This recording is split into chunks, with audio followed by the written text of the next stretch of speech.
रहमान रहीम, अस्सलाम वालेकुम। मैं समी इब्राहिम और मेरे साथ सदीक जान, और ये आप हमारा यूट्यूब फेसबुक चैनल देख रहे हैं। अस्सलाम वालेकुम वरहमतुल्लाह। प्यारे दोस्तों, उम्मीद करता हूँ आप सब खैरियत से होंगे। दोस्तों, मिसिंग पर्सन के हवाले से सुप्रीम कोर्ट में समाअत हुई। मुकम्मल तफसीलात इस वीडियो में देखिए। वीडियो में हमारे साथ हैं समी इब्राहिम और सदीक जान। वीडियो को लाइक ज़रूर कीजिएगा। आइए वीडियो देखते हैं, उसके बाद बात करते हैं। होगी क्यों जी। बिस्मिल्लाह रहमान रहीम, अस्सलाम वालेकुम। मैं समी इब्राहिम और मेरे साथ सदीक जान, और ये आप हमारा यूट्यूब फेसबुक चैनल देख रहे हैं। सुप्रीम कोर्ट में समाअत हुई मिसिंग पर्सन की, और बड़ी लंबी समाअत हुई।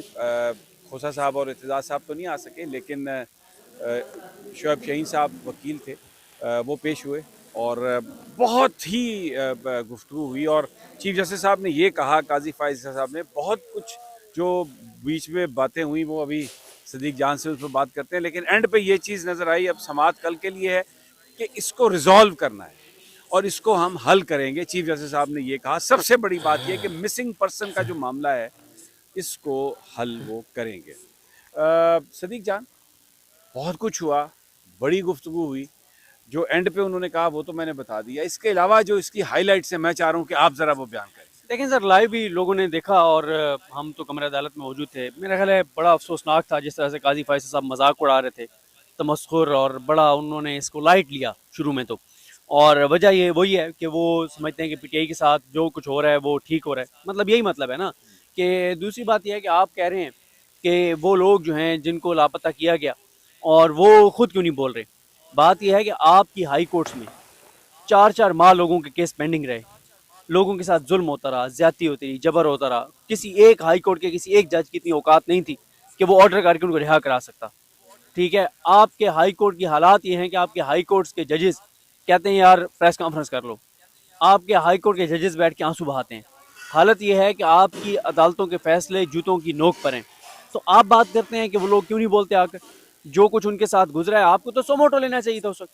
आज आप बैठ के कह रहे हैं कि जी बस ठीक है। बात यह है समी साहब, बोले तो तब कोई जब उसको पता हो कि उसको कोई तहफ़्फ़ुज़ होगा अदालतों में। तो काजी साहब ने काफ़ी मजाक उड़ाया है। और काजी साहब जो है वो वही, क्योंकि इमरान खान साहब का जो भी जो मामला है। मुझे समझ में आई, जो बात चल रही थी उसमें तज़हीक पीटीआई की, तज़हीक इमरान खान की, और वो ये बताने की कोशिश कर रहे थे कि इमरान खान के ज़माने में ये सब कुछ होता रहा है। अब एक तरफ तो वो लोगों से कह रहे हैं कि वो सच बोलें, और दूसरी जानिब उनको पता है कि पाकिस्तान के अंदर जो पॉलिटिकल गवर्नमेंट्स हैं, जो वज़ीर आज़म है, वो किसके हॉस्टेज होते हैं और मामलात को कौन चला रहा होता है। और काजी फायज ईसा साहब ये कहते हैं कि जी फैज़ाबाद धरना जो उन्होंने फैसला दिया था, तो उसके नतीजे में उनके ख़िलाफ़ रेफरेंस आया और हमने देखा सारा जो कुछ हुआ, लेकिन यहाँ पर वो अचानक मासूम बन जाते हैं। अब उन्होंने, मुझे मुझे बड़ी हैरत हुई कि वो जो बिल जिसको शीरी मज़ारी साहबा ने मिसिंग बिल कहा, वो तो एक सेकंड में काजी साहब के अमले ने निकाल के तो सामने पेश कर दिया, लेकिन जो कमीशन है मिसिंग पर्सन का, उसकी जो रिपोर्ट है जो कि वेबसाइट पे है, वो उनके पास, वो उसको वो निकालने में नाकाम रहे। तो मुझे तो एक ऐसा लगा कि जैसे ब्लेम गेम की जाती है, स्कोर सेटल करने की कोशिश की जा रही, क्योंकि आगे इलेक्शन जो 8 फरवरी को, मुझे नहीं पता होता है या नहीं होता, लेकिन एक क्योंकि नाम हुआ है, उसका ऐलान हुआ है, तो ये आज इमरान खान को, उनकी इमरान खान की तज़हीक करने की और उनके साथियों की तज़हीक की, आज मुझे काजी साहब मुस्कुरा कर वो बातें करते हुए नज़र आए। लेकिन जो पिछले 4 दिनों में हुआ, जो जमशेद दस्ती की चीखें हैं, जो वो कहता है कि मेरी बीवी को डंडे मारे गए नंगा करके, जो और लोगों के साथ हुआ, प्रपोजर्स के साथ, सेक्रेटरीज के साथ, फिर उम्मीदवारान के साथ, उस्मान डार की उनके वालदा के उस्मान साथ, डार की उमर डार वालदा में के से साथ, लेकर। उमर डार के साथ, उस पे काजी साहब की कानों पे जूं तक नहीं रेंगी, और उन्होंने यानी उस तरफ आंख उठा के देखना भी मुनासिब नहीं समझा।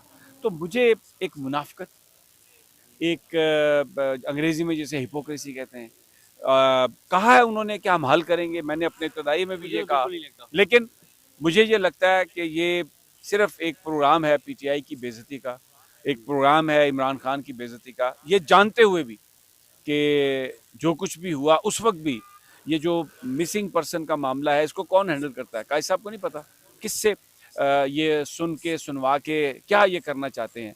और बड़ी उनको इस पर तकलीफ हुई कि इमरान रियाज का सिर्फ नाम क्यों लिख लिया मिसिंग जर्नलिस्टों में, और क्यों नाम नहीं लिखे। कहा शुएब शाहीन साहब ने